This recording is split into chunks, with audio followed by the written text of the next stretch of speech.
Saat ini Tuhan kami datang ke hadirat-Mu, memohon pimpinan Roh Kudus untuk menolong kami dalam mengerti kebenaran firman-Mu ya Tuhan. Kami mohon biarlah kiranya firman Tuhan yang akan disampaikan oleh hamba-Mu, Tuhan yang boleh menerjemahkan ke dalam setiap kami masing-masing sehingga kami boleh mengerti ya Tuhan. Hamba-Mu juga yang penuh keterbatasan ini, biarlah kiranya Tuhan yang boleh melayakkan hamba, memampukan, mengurapi mulut dan bibir hamba, agar apa yang hamba perkatakan semuanya berasal daripada Engkau saja ya Tuhan. Dan itu boleh memberkati banyak jemaat Tuhan di tempat ini. Kami menyerahkan waktu, jam perenungan, kebenaran firman Tuhan ini ke dalam tangan-Mu saja ya Tuhan. Hanya di dalam nama anak-Mu Yesus Kristus kami berdoa. Amin. Jemaat silakan duduk.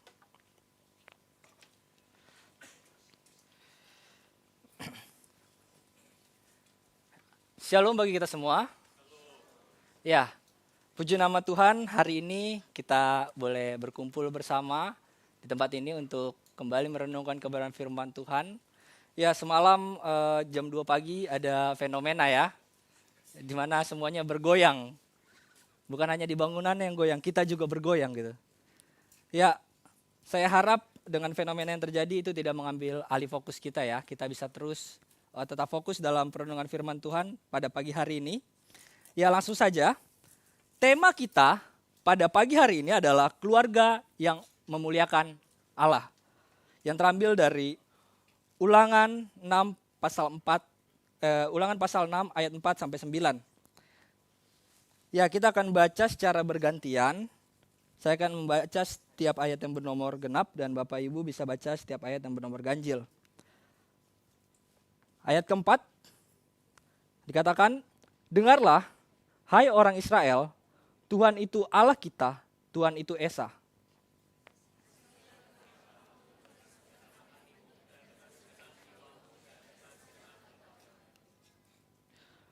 Apa yang kuperintahkan kepadamu pada hari ini haruslah engkau perhatikan.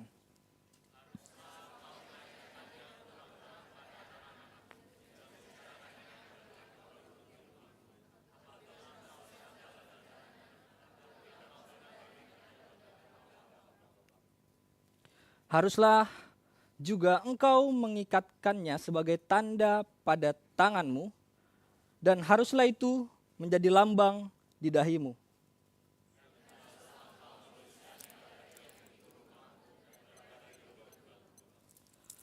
Ya, amin. Sedemikian jauh pembacaan firman Tuhan kita pada pagi hari ini. Ya, Bapak Ibu Saudara, untuk memahami Ulangan pasal 6 ayat 4 sampai 9 ini, kita perlu melihat konteks dari kitab Ulangan. Maka kita akan belajar dari latar belakang kitab Ulangan.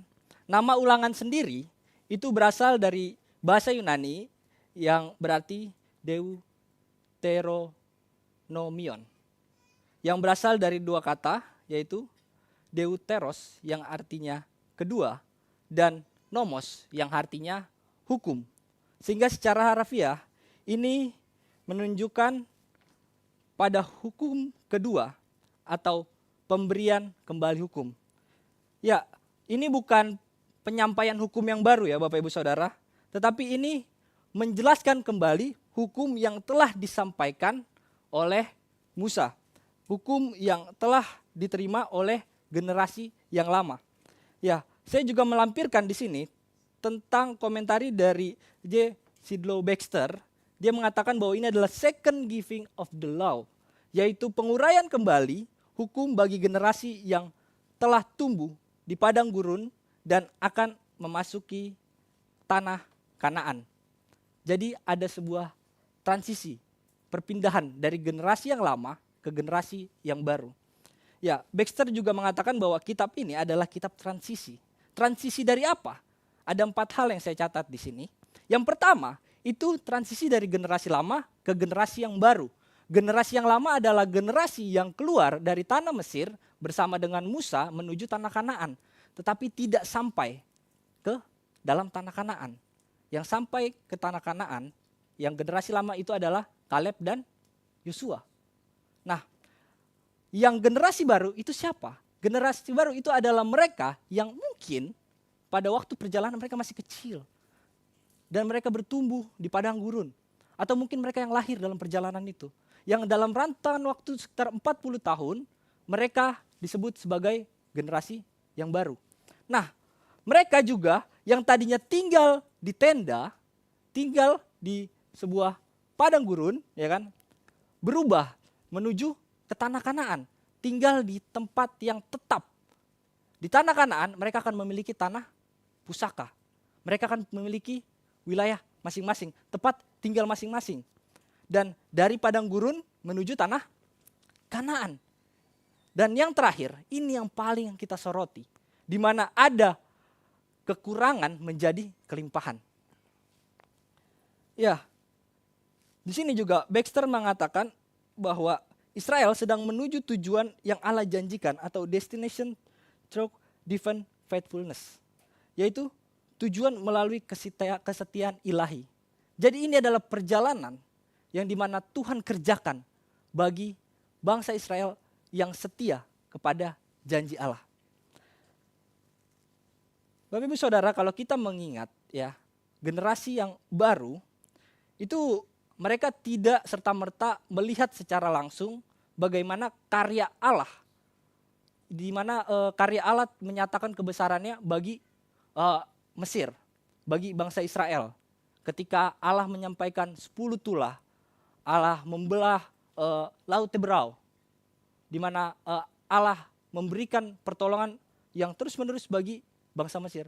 Mereka masih belum terlalu paham dan mereka masih hanya mendengar dari kesaksian orang-orang generasi lama. Nah, maka dari itu Musa mengulangi karya dan firman Tuhan agar mereka bukan hanya mengetahui sejarah, tetapi mereka sendiri mengenal, mereka mengasihi dan mentaati Allah. Sebab itu Ulangan berkali-kali memperingatkan tentang karya Allah yang membuat mereka bisa sampai di dalam tahap ini, dalam tahap perjalanan ini. Jadi Bapak Ibu Saudara, posisi surat ini disampaikan itu adalah di mana bangsa Israel generasi baru ingin memasuki tanah Kanaan. Nah, di sini Tuhan menyampaikan melalui Musa berkata bahwa hati-hatilah supaya jangan engkau melupakan Tuhan Allahmu dengan tidak berpegang pada perintah, peraturan, ketetapannya untuk kusampaikan kepadamu pada hari ini. Jadi Musa ingin menyampaikan kepada generasi baru agar di saat mereka nanti menerima kelimpahan itu, mereka tidak lupa diri. Mereka tidak menyangka bahwa itu adalah hasil usaha mereka. Tetapi mereka harus tahu bahwa ini adalah berkat yang Allah berikan atas kesetiaan mereka di saat mereka mengikut Allah. Ya, ada sesuatu yang unik Bapak Ibu Saudara.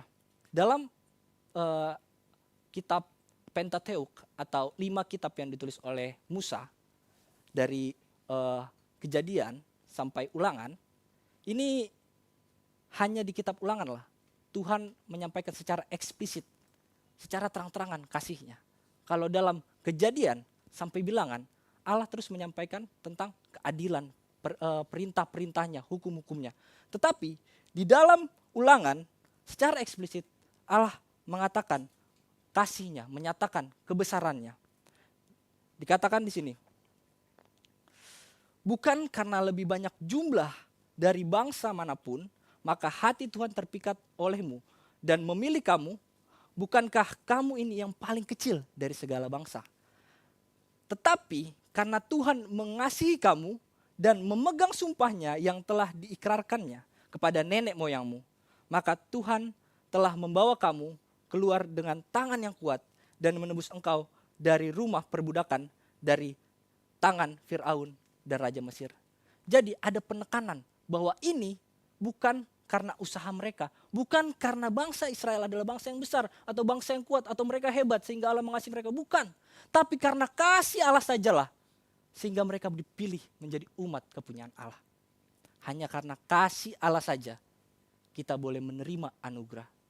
Bapak Ibu Saudara, teks ini juga secara langsung mengingatkan kita bahwa kita yang saat ini ada, kita yang saat ini menerima berkat Tuhan, kita yang saat ini boleh duduk sama-sama di tempat ini, menikmati peribadahan, mendengarkan kebenaran firman Tuhan, itu hanya oleh anugerah Tuhan saja. Ya, maka dari itu, Musa ingin menyampaikan kepada mereka, agar mereka terus mengingat, mereka terus berpegang kepada Allah mereka. Allah yang satu-satunya adalah Allah, yaitu Allah Yahweh. Dikatakan di ayat keempat, dengarlah hai orang Israel, Tuhan itu Allah kita, Tuhan itu Esa. Di sini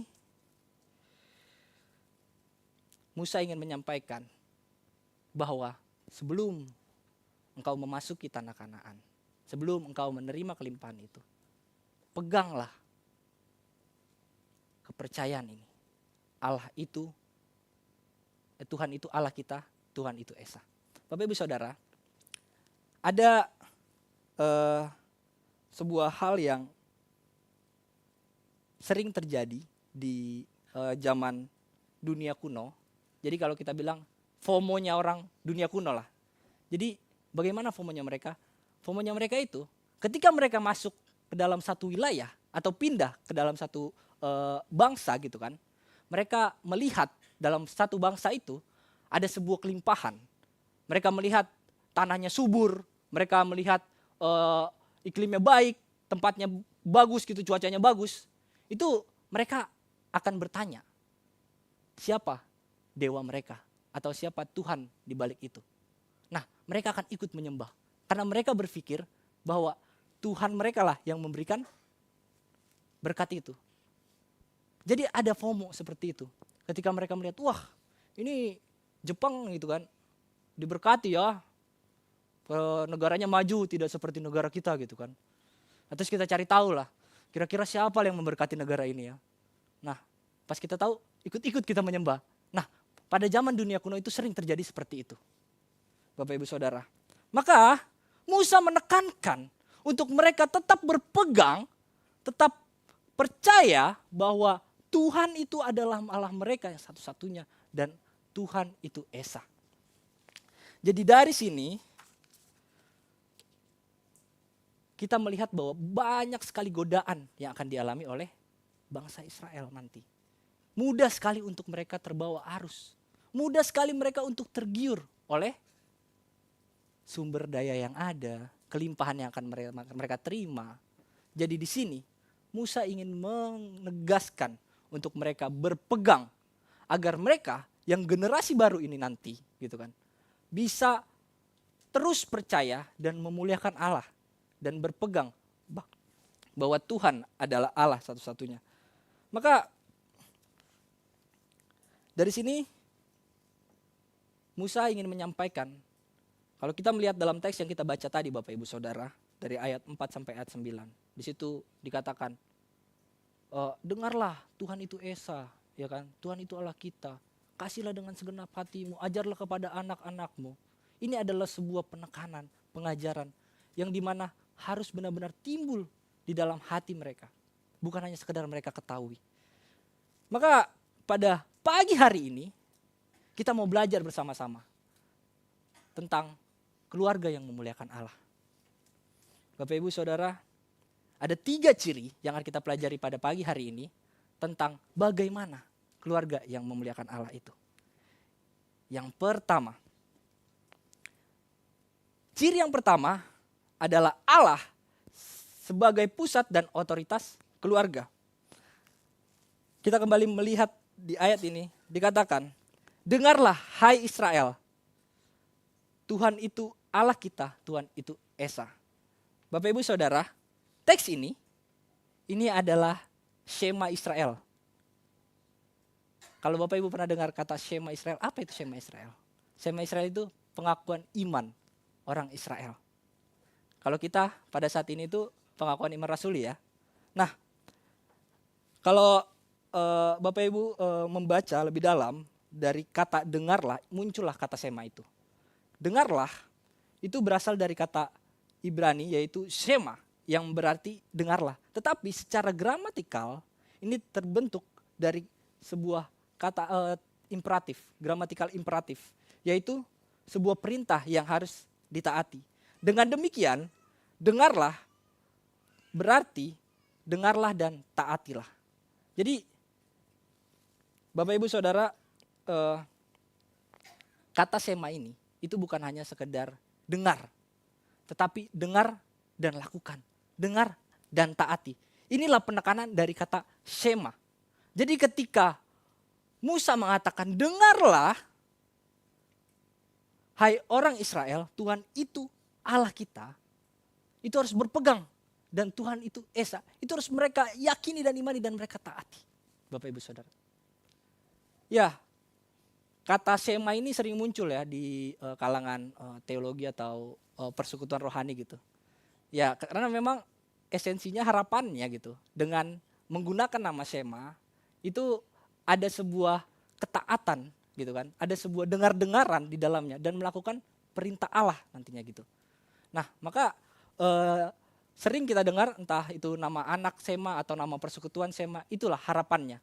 Sehingga kedepannya persekutuan itu atau anak itu bisa dengar-dengaran akan Tuhan dan mentaati peraturan Tuhan. Ya, Shema Israel ini, Bapak Ibu Saudara, ini adalah pengakuan yang paling mendasar dalam iman orang Yahudi. Jadi Shema ini diulang setiap pagi bagi mereka yang adalah orang Yahudi taat. Orang Yahudi yang taat mengulangi Shema setiap hari, setiap pagi gitu. Untuk mereka mengingat kembali bahwa Tuhan itu adalah Allah kita, Tuhan itu Esa. Ya, kita melihat sama-sama Bapak Ibu di sini bahwa iman itu timbul dari pendengaran. Iman timbul dari pendengaran. Dalam Roma 10 ayat 17 dikatakan, jadi iman timbul dari pendengaran dan pendengaran oleh firman Tuhan. Ya, jadi di sini pernyataan dengarlah hai orang Israel, Tuhan itu Allah kita, Tuhan itu Esa. Ini adalah perintah untuk mereka mentaati dan berpegang teguh bahwa Tuhan itu adalah Allah mereka dan Tuhan itu Esa. Ya, kalau kita melihat di sini juga, ini tidak boleh dilepaskan dari konteks pasal 5. Bapak Ibu bisa melihat pada pasal 5, di pasal 5 di situ Musa mengatakan tentang 10 firman. Ya, kalau kita melihat dari 10 firman atau 10 hukum Taurat, hukum yang pertama sampai hukum yang ketiga itu berkaitan dengan hal ini. Hukum yang pertama sampai hukum yang ketiga itu berkenaan dengan Tuhan itu adalah Allah kita dan Tuhan itu Esa. Apa hukum yang pertama? Dikatakan jangan ada jangan ada padamu Allah lain di hadapanku. Hukum yang kedua, hukum yang ketiga itu menegaskan tentang hal yang sama. Jangan ada Allahmu, jangan ada Allah lain, jangan membuat bagimu patung, jangan menyebut nama Allah dengan sembarangan. Jadi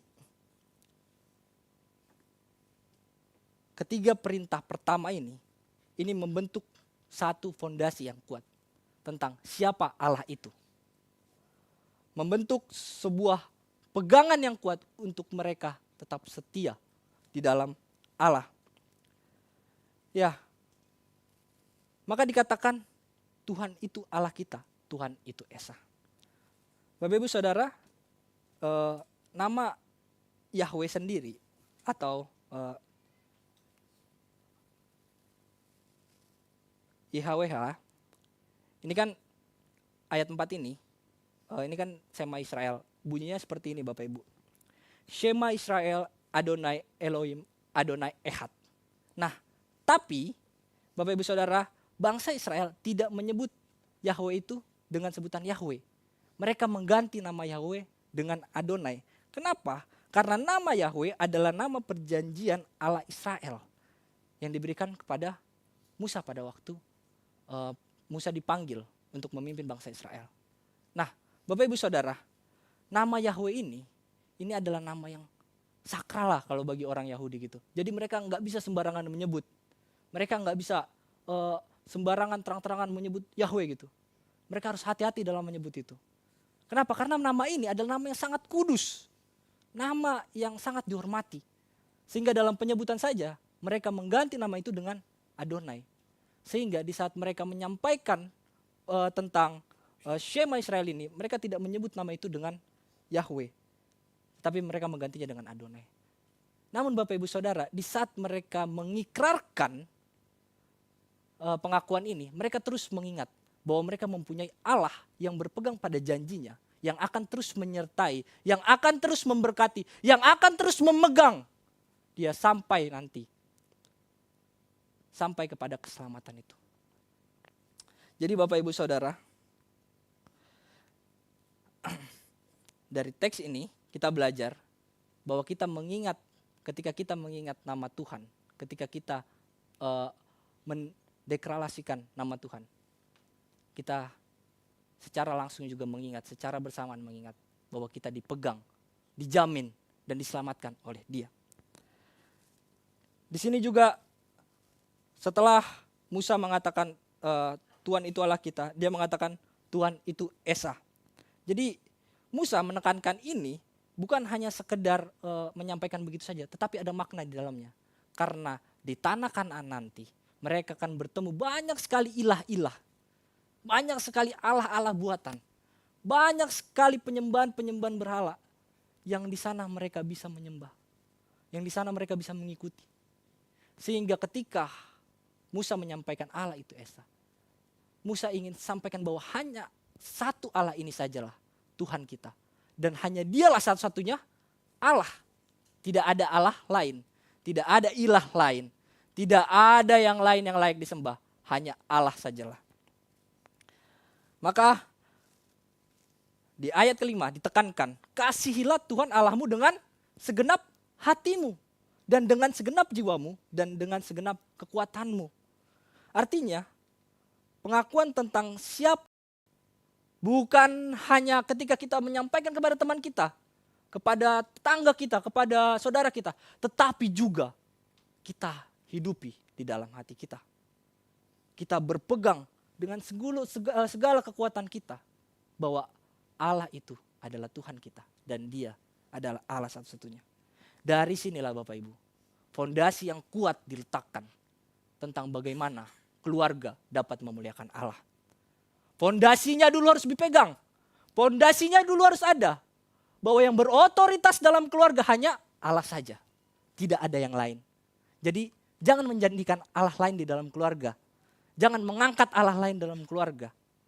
Misal, ya, contoh, mungkin saya mengambil gambaran tentang seseorang yang menuankan bapaknya gitu. Biasanya dalam suku-suku tertentu ada tradisi patriarki ya, yang masih dipegang ya, yang dimana bapaknya itu dibilang gambaran Tuhan gitu kan.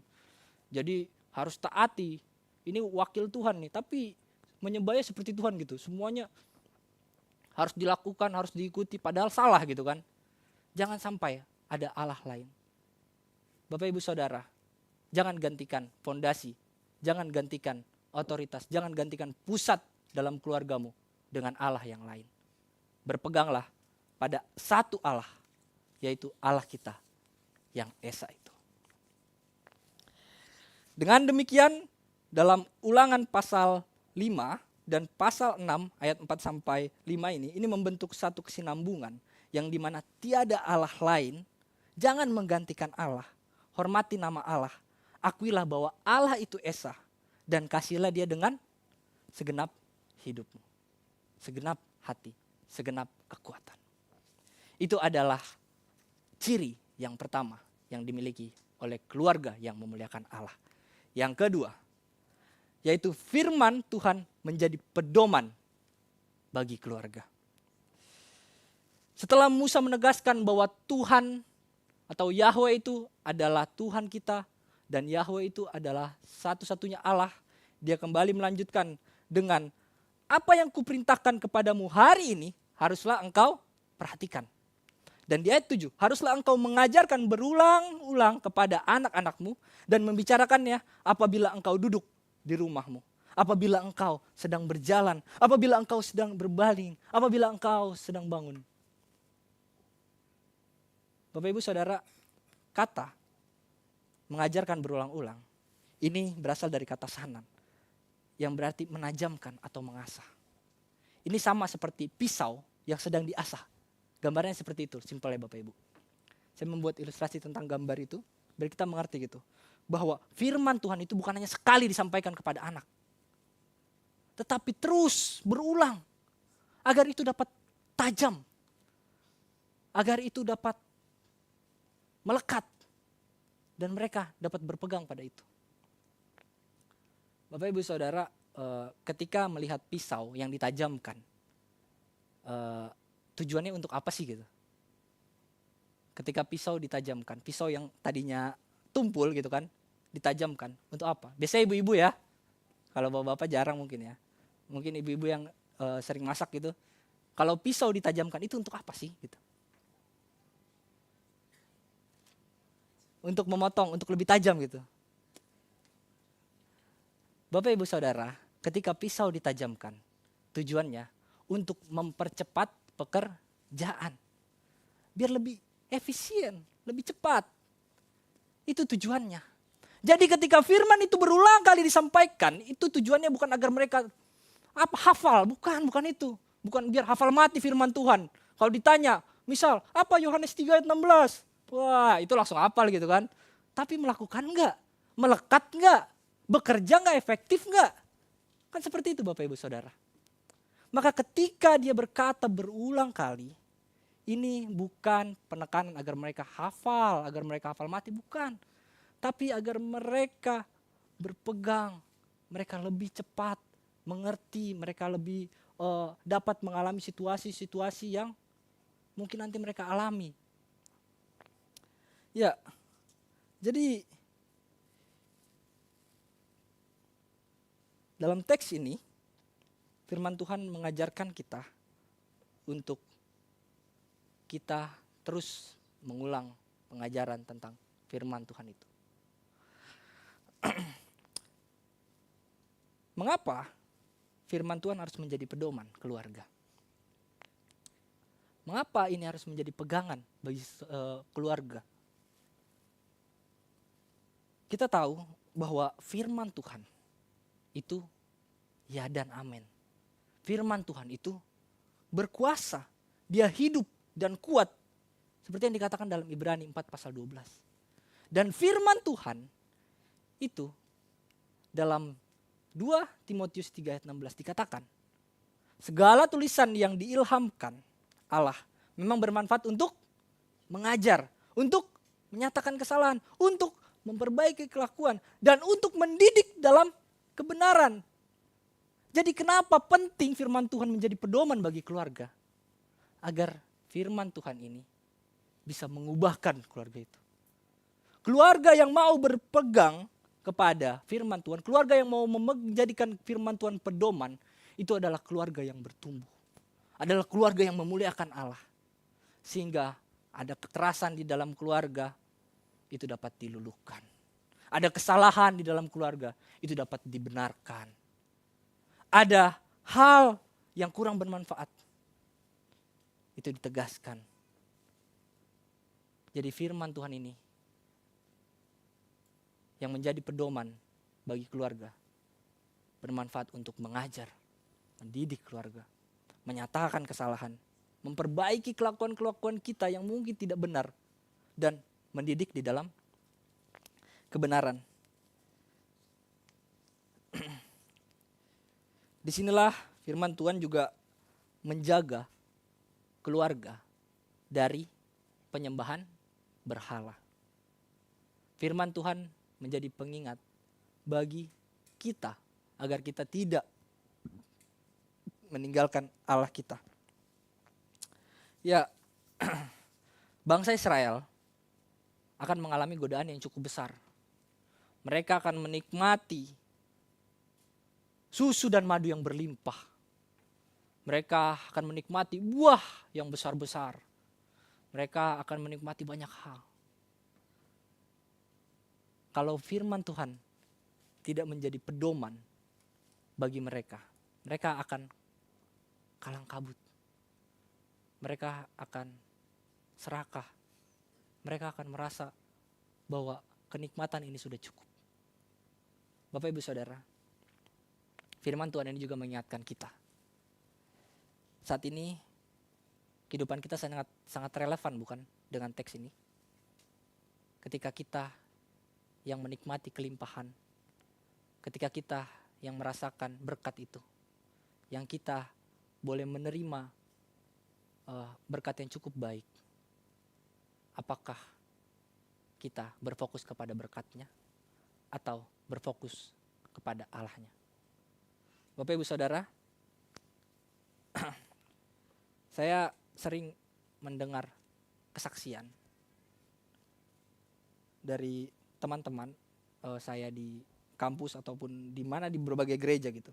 Ketika mereka menyampaikan kesaksian, seringkali yang disampaikan itu tentang berkatnya, tentang apa yang diterima. Maka dari itu Bapak Saudara, kiranya kesaksian saya menjadi berkat karena Tuhan baik bagi kita semua. Gitu. Tapi sepanjang kesaksian yang disampaikan hanya berkatnya, berkatnya, berkatnya.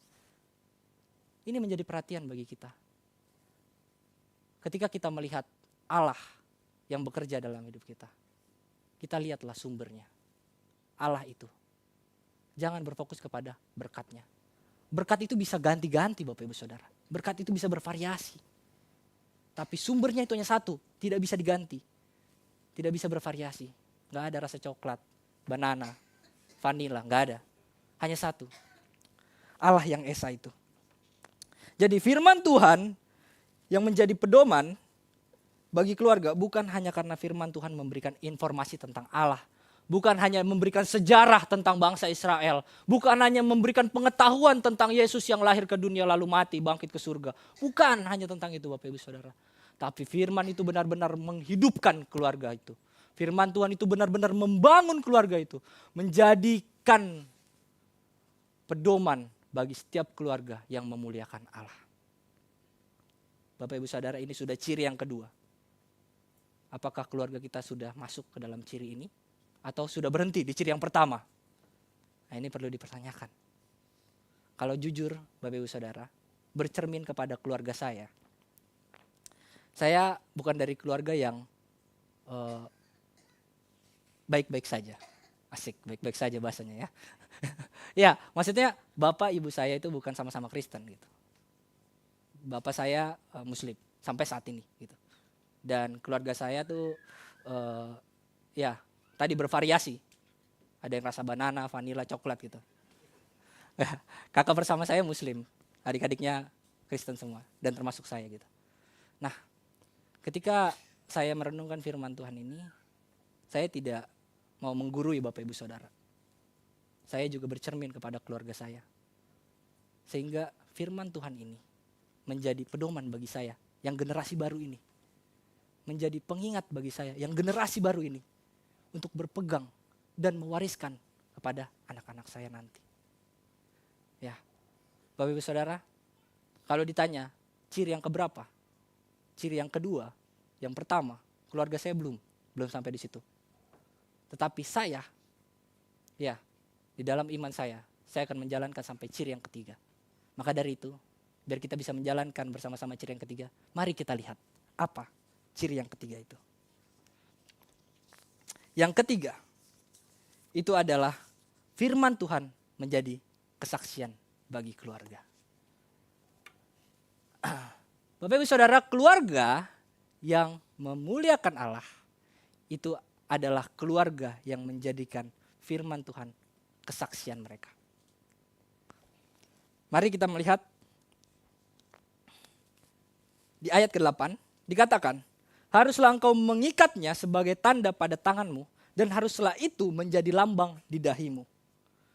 Ya, perhatikan Bapak Ibu Saudara di ayat 9 juga, dan haruslah engkau menuliskan pada tiang pintu rumahmu dan pada pintu gerbangmu.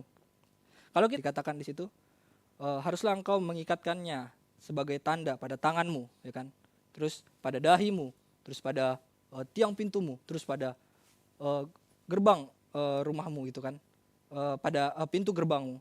Jadi di sini ada berhenti gitu kepada di hati kita saja, tidak berhenti ketika kita sudah berpegang, kita sudah menjadikan Allah berotoritas dalam keluarga kita, Allah sudah firman Tuhan sudah menjadi pedoman bagi keluarga kita. Terus berhenti di kita saja. Enggak seperti itu. Keluarga yang memuliakan Allah itu memancar keluar. Kalau di situ dikatakan di ayat yang ke-8, menjadi tanda pada tanganmu. Tangan. Ini adalah bukti bahwa kita sering menggambarkan sebagai tindakan ya, tangan ya. Terus dahi, hal yang terlihat gitu. Pintu, itu sebuah gambaran yang menunjukkan, memperlihatkan kepada orang lain. Simpelnya seperti itu Bapak Ibu Saudara. Nah,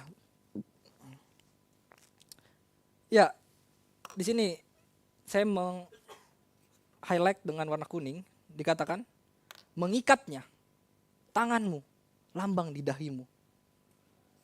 Jadi firman Tuhan harus menguasai kita, menguasai tindakan kita, menguasai pikiran kita, tingkah laku kita, dan perbuatan kita. Ya, Bapak Ibu Saudara, teks ini kalau kita melihat ini secara harafiah juga dilakukan oleh bangsa Israel dengan tefilin dan juga mezuzah. Apa itu tefilin? Tefilin yaitu kotak kecil yang berisi bagian Taurat yang diikatkan pada tangan dan dahi. Itu namanya tefilin. Jadi dia diikat seperti ada kotak kecil gitu yang berisi tentang potongan firman Tuhan. Terus ditaruh di dahi sebagai pengingat bagi mereka. Mezuzah itu wadah yang kecil yang berisi bagian Taurat yang ditempatkan di tiang pintu rumah.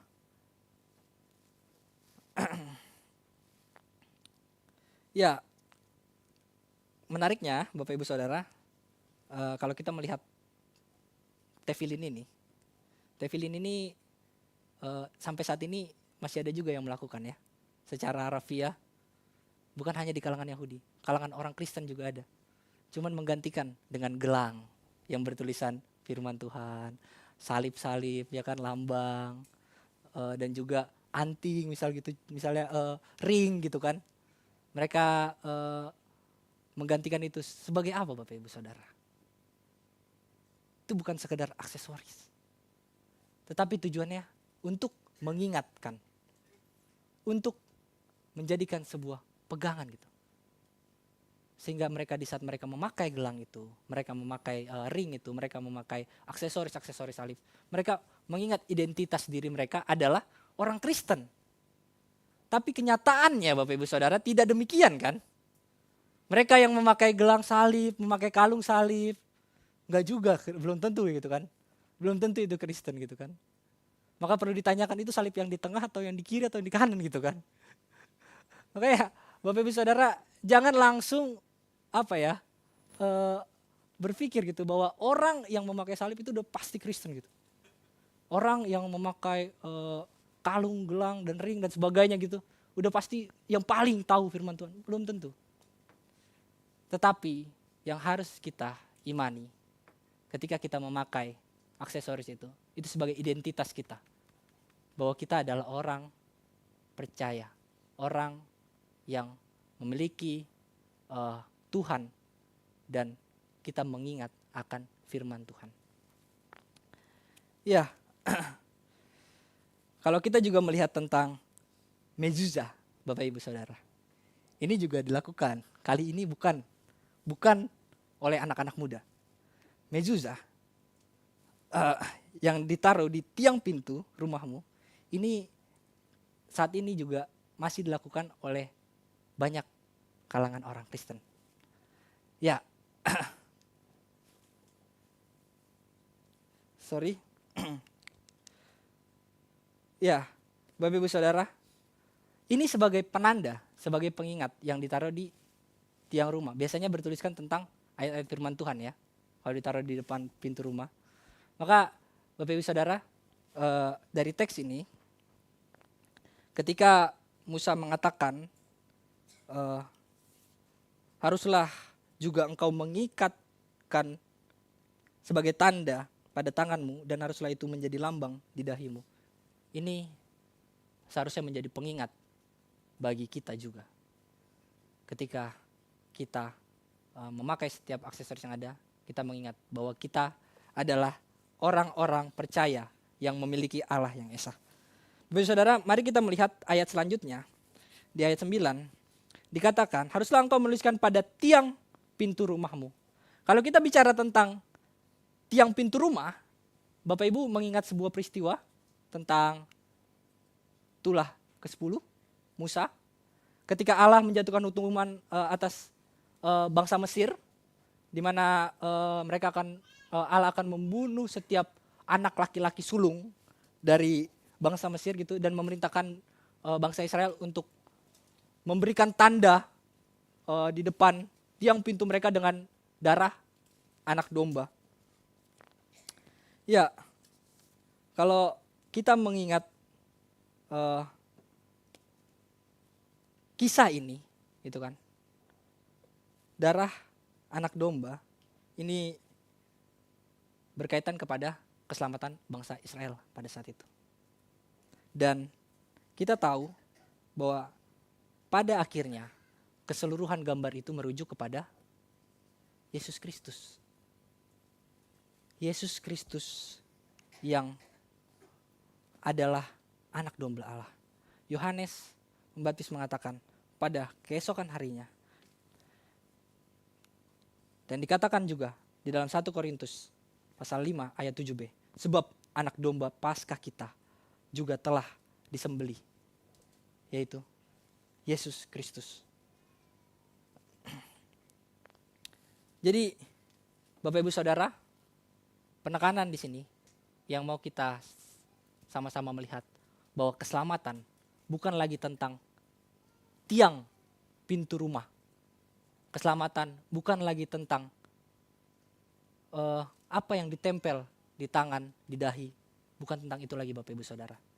Tetapi sekarang keselamatan kita hanya berasal daripada Kristus saja. Kristus sajalah anak domba Allah yang darahnya telah menghapus dosa kita. Ini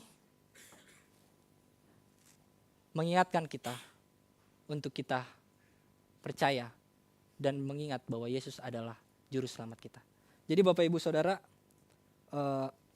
ketika ada sebuah aksesoris dan sebagainya, itu harusnya kembali mengingatkan kita tentang siapa itu Allah kita. Ya, kita melihat di sini, Bapak Ibu Saudara, saya mengambil satu ilustrasi gambar. Ya, ini adalah gambar rumah orang. Ya, di situ ada KBP ya. Ya, tapi saya nggak mau menggambarkan Batak secara ini ya khusus.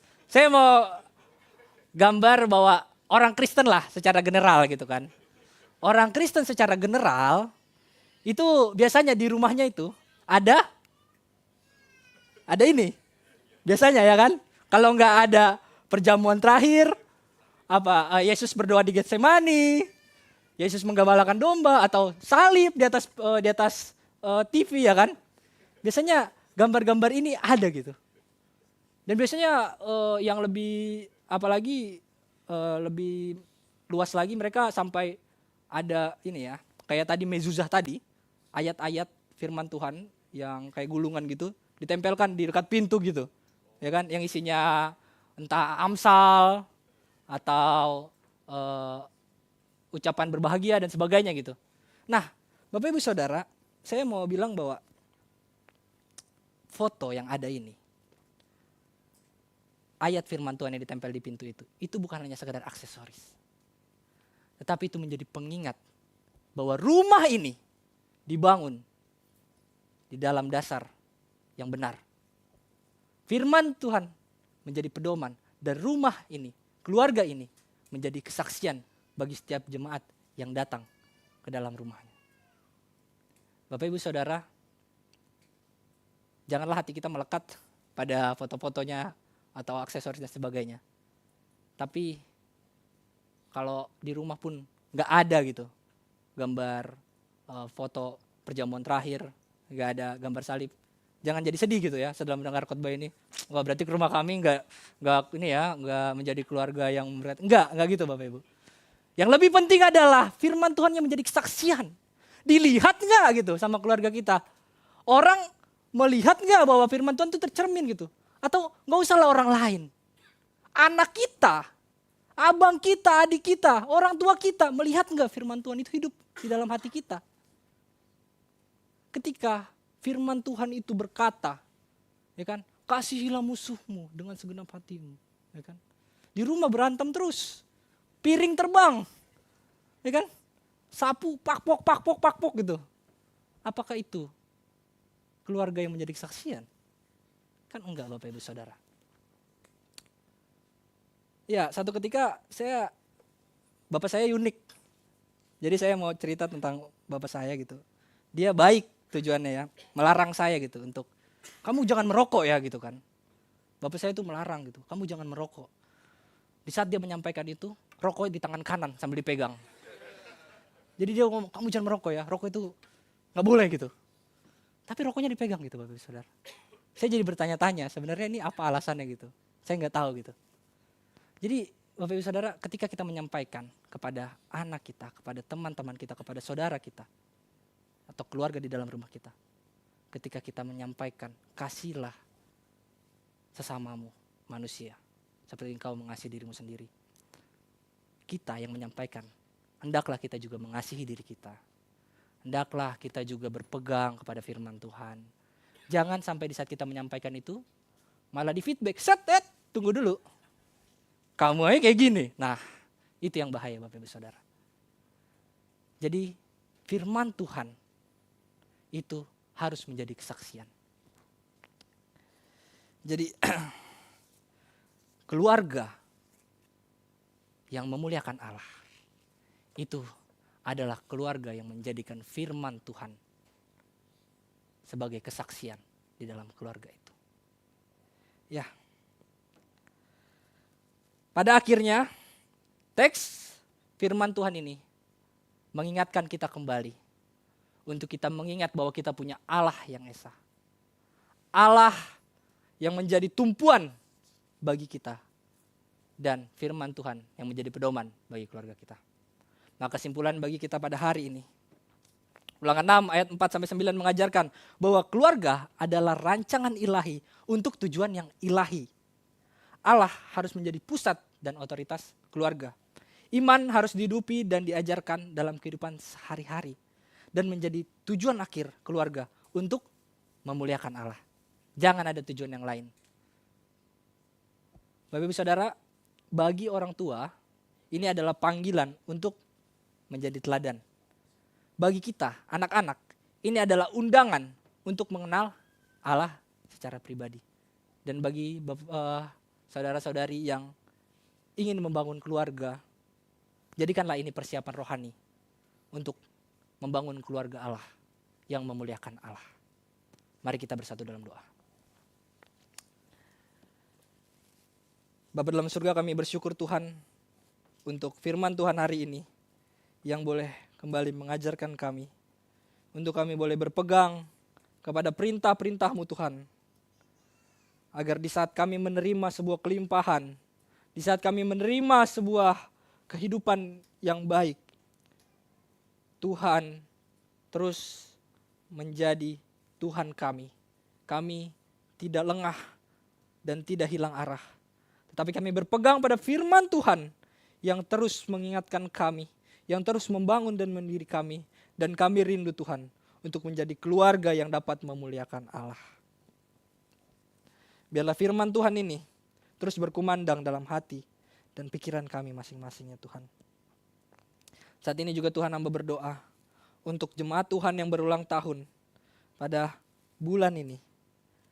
Untuk saudari Hutri, untuk saudari Felix, untuk adik Sora, untuk saudara Patrick, Dennis Dries, Saudara Agus Marbun, untuk Saudara Bina Simbolon, Saudara kami Candi, Saudari Monica juga Tuhan, Ibu Nuni Agustina, Saudara Andreo, Saudara Kenichi Lumbang Tobing, Ibu Virgania, Ibu Agustina, dan semua jemaat yang berulang tahun yang mungkin namanya belum dicantumkan ya Tuhan.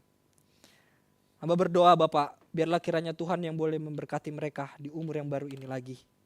Seperti Tuhan yang telah memberkati di umur-umur sebelumnya. Biarlah kiranya juga Tuhan yang terus memegang mereka. Jikalau Tuhan temukan ada pergumulan yang saat ini sedang mereka hadapi, kami mohon biarlah kiranya Tuhan yang boleh melepaskannya. Untuk setiap harapan, keinginan yang diharapkan di dalam Engkau, kami mohon biarlah kehendak mulai yang terjadi ya Tuhan. Karena kami percaya kehendak Tuhan yang terbaik bagi teman-teman kami ini. Dan kami berdoa juga Tuhan, biarlah kiranya dalam hubungan pribadi dengan Engkau, mereka boleh terus bertumbuh dan iman mereka boleh terus semakin baik di hadapan Engkau ya Tuhan. Terima kasih Bapak, terima kasih. Kami menyerahkan mereka ke dalam tangan-Mu. Dan kami berdoa juga Tuhan untuk pemulihan Ibu Ellen. Biarlah kiranya Tuhan yang boleh memulihkan sakit dari Ibu Ellen ya Tuhan. Biarlah kiranya Tuhan yang boleh mengangkat penyakitnya dan membuat dia pulih total. Kami berdoa juga untuk Pak Pendeta Yesua Atsumi. Dalam masa pemulihannya ini kami mohon Tuhan, biarlah kiranya Tuhan yang boleh melindunginya. Tuhan yang boleh membantu dia agar dia boleh terus melayani Tuhan dengan baik ya Tuhan. Kami menyerahkan Pak Atsumi ke dalam tangan-Mu dalam pemulihannya ya Tuhan. Dan juga untuk Bapak Sakurai. Biarlah kiranya dalam sakit penyakit yang saat ini terus dihadapi. Kami mohon perkenanan Tuhan yang memulihkan. Kami percaya Tuhan bahwa Engkau adalah Allah yang Maha Kuasa, yang mampu mengubahkan segala sesuatu termasuk penyakit ke dalam kesembuhan. Kami yakin itu Tuhan. Maka dari itu dalam nama Tuhan Yesus kami mohon pengampunan dan pemulihan daripada-Mu ya Tuhan. Dan kami berdoa juga untuk ibu yang sedang mengandung, Ibu Kristi Marbun, Ibu Isabella Sembayang, Ibu Diwanti Flora Simanjuntak, dan Ibu Tetra Yuko Siregar. Kami mohon biarlah kiranya perlindungan Tuhan terjadi, penyertaan Tuhan terjadi, sampai nanti pada hari persalinan, Tuhan yang boleh melindungi mereka dalam kesehatan mereka ya Tuhan. Dan secara umum juga kami berdoa untuk Indonesia, biarlah kiranya Tuhan yang boleh memulihkan untuk permasalahan-permasalahan yang ada, baik itu bencana alam, politik, dan hal-hal lain yang Tuhan, yang tidak bisa kami jangkau. Kami hanya berharap kepada Engkau saja Tuhan, karena kami terbatas. Kami mohon biarlah kiranya pemulihan bagi bangsa kami terjadi ya Tuhan. Kami mohon biarlah kiranya untuk korban bencana alam yang ada di NTT, dan juga permasalahan kebakaran yang ada di Kalimantan, permasalahan juga yang ada di Sumatera ya Tuhan. Kami hanya berharap kepada Engkau ya Tuhan. Biarlah kiranya setiap korban-korban jiwa yang ada, Engkau yang boleh menghiburkan mereka di dalam pemulihan mereka ya Tuhan. Terima kasih Bapak. Kami menyerahkan juga negara Jepang pasca gempa yang terjadi juga Tuhan pulihkan. Baik itu di Kumamoto ya Tuhan. Biarlah kiranya Tuhan yang boleh menolong ya Bapak. Dan untuk pemerintahan yang ada biarlah kiranya Tuhan yang boleh memimpin mereka dalam hikmat dan kebijaksanaan agar setiap keputusan-keputusan yang diambil semuanya boleh membawa kesejahteraan bagi masyarakat Jepang, terlebih juga bagi kami Tuhan, orang-orang asing di tempat ini Tuhan. Kami berdoa juga untuk gereja ini Tuhan, agar kiranya Tuhan yang boleh menolong dalam persiapan dana untuk rencana pembelian gedung permanen. Hamba mohon biarlah kiranya Tuhan yang boleh terus berintervensi di dalamnya, sehingga kami boleh terus berharap di dalam Engkau ya Tuhan. Terima kasih Bapak, terima kasih. Dan untuk setiap peperangan geopolitik yang terus terjadi, kami mohon biarlah kiranya perdamaian boleh terjadi untuk setiap masing-masing negara yang berperang ya Tuhan.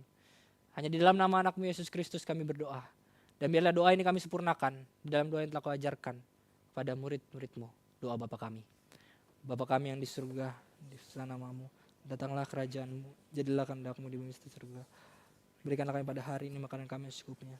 Dan ampunlah kami akan kesalahan kami. Seperti kami juga maafkan orang besar kami. Dan janganlah kami coba, tapi lepaskan kami dari yang jahat. Karena Kau yang punya kerajaan dan kuasa dan kemuliaan sampai sama. Amin. Saya kembalikan kepada liturgus.